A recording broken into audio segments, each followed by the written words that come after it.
Justement, eh bien, on va essayer de comprendre tout cela avec l'une de ces organisations chrétiennes évangéliques basées en Afrique. Il s'agit d'Africa Bless Israël. Pour cela, on accueille ici en studio Joël Moussongela. Bonsoir à vous. Bonjour. Vous êtes le porte-parole d'Africa Bless Israël, basé ici en Israël, où vous vivez d'ailleurs. Et puis, on est avec le révérend Albert Mbenga, qui préside Africa Bless Israël depuis Kinshasa, au Zaïre. Bonjour à vous. Merci d'être avec nous, révérend.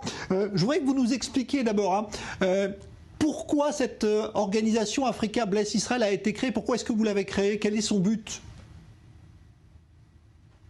Le but, merci beaucoup pour l'opportunité et nous saluons tous nos téléspectateurs. Africa Bless Israël, ou en français Afrique bénie Israël, a été créée dans le but de ramener le cœur de l'Afrique vers Israël et Israël vers l'Afrique. C'est ainsi que notre but est de promouvoir la paix et de promouvoir l'unité, la paix et le développement ensemble avec Israël, parce que nous trouvons Israël comme un modèle. Israël qui est venu en Afrique, une famille qui n'était pas vraiment unie, mais qui s'est unie en Afrique quand la famille de Jacob est arrivée en Afrique, et ils se sont unis en Afrique, et puis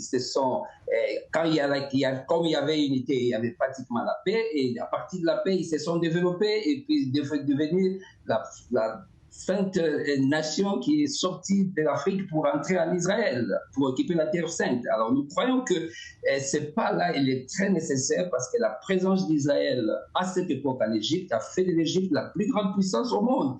Et maintenant que nous nous trouvons dans ce monde où il y a tellement beaucoup de clivages qui se font avec tout ce qui s'est passé avec la Covid, avec la guerre qui se présente là, je pense que l'Afrique doit se positionner. Elle doit se positionner en ce moment au risque de subir la conséquence de ceux qui sont en train de se préparer pour se positionner. C'est pourquoi, comme il est écrit dans le livre des Proverbes, l'ami aime en tout temps, et dans le malheur, il devient plus qu'un frère.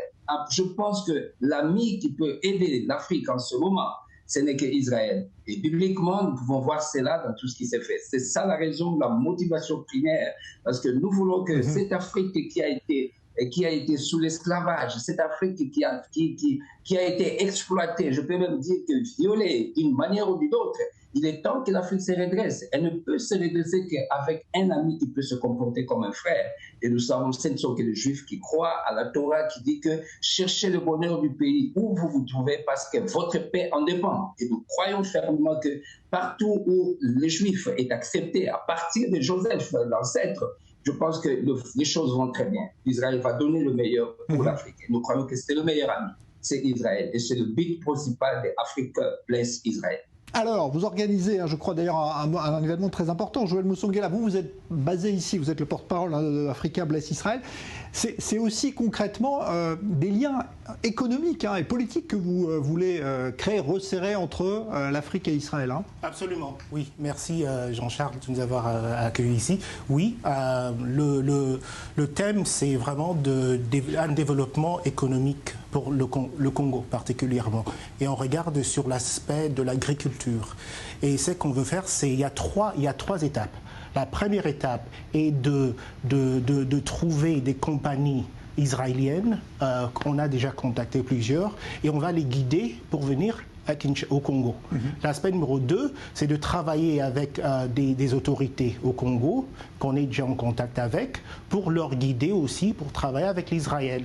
Et la troisième étape, c'est travailler avec des gens qui ont des terres au Congo, pour qu'on peut travailler ensemble. C'est ça les trois choses qu'on est en train de faire. Bien. Alors, révérend Albert Mbenga, pour Israël, c'est aussi important d'avoir des alliés politiques en Afrique. Est-ce que vous, justement, faites en sorte que le gouvernement de la République démocratique du Congo soit aussi un soutien politique pour Israël? Je pense que d'abord, si Israël est redevenu membre observateur de l'Union africaine, c'est grâce au président Félix-Antoine Tshisekedi dans son mandat l'année passée.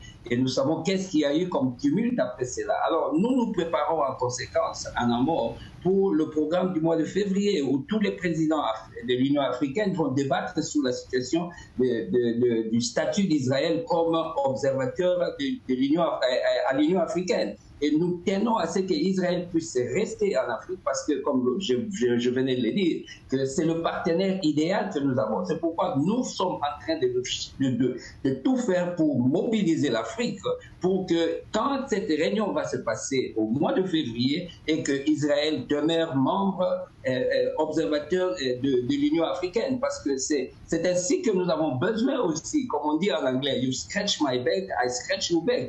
Nous avons besoin aussi que Israël, dans cela, puisse accompagner les pays qui sont déjà favorables à Israël. Je sais que ça soit visible, parce que nous ne voulons pas, quand notre président sera là-bas, parce qu'il y a 3 pays qui vont défendre pour Israël, c'est le Rwanda, le Cameroun et la RD Congo, et ceux qui vont défendre, qui vont parler à des charges, l'Afrique du Sud, l'Algérie et le Nigeria. Nous sommes en train de parler, de contacter notre président de telle manière que quand il va parler à l'Union africaine au mois de mars, au mois d'avril, du mois de février, qui ne parle pas simplement des Genèse chapitre 1, chapitre 12, verset 1 à 3, je bénirai. Non, ça, ce n'est pas les langages que le président va comprendre. Nous voudrons que dans quelques peu de temps, que Israël puisse soutenir d'une manière palpable. De telle manière que quand on présente, ça sera comme nous sommes chrétiens. Il y a une fois avec notre Seigneur Jésus qui a dit que si vous ne croyez pas à mes paroles, croyez à mes actes. Nous voulons voir des actes palpables d'Israël. Ici, c'est ainsi que nous préparons cette grande célébration et puis un sommet économique au mois de novembre, et nous voulons que ça soit accompagné par Israël de telle manière qu'il y ait quelque chose de palpable pour que le président Tshisekedi, lors de la prochaine réunion, puisse parler à ses pairs. Ça sera quelque chose de très positif qui pourra changer même le cœur de ceux qui sont contre la présence d'Israël comme membre observateur à l'Union africaine. Ouais, on sait que c'est un débat effectivement très, très important pour Israël et pour, donc vous le disiez, les pays d'Afrique. Alors, Joël Moussongela, à titre personnel, vous vivez en Israël. Qu'est-ce que ça représente justement pour vous d'être finalement ici, dans cette terre sainte qui est si importante, on l'a compris, pour les chrétiens en Afrique? D'abord, merci. Je suis chrétien. Je vis en Israël depuis il y a maintenant 6 ans. Et mon amour pour l'Israël a commencé c'est une révélation que j'ai eue à la Bible qui dit que je bénirai celui qui bénira l'Israël et je maudirai celui qui le maudirait. Donc c'est à partir de cet amour avec l'Israël que j'ai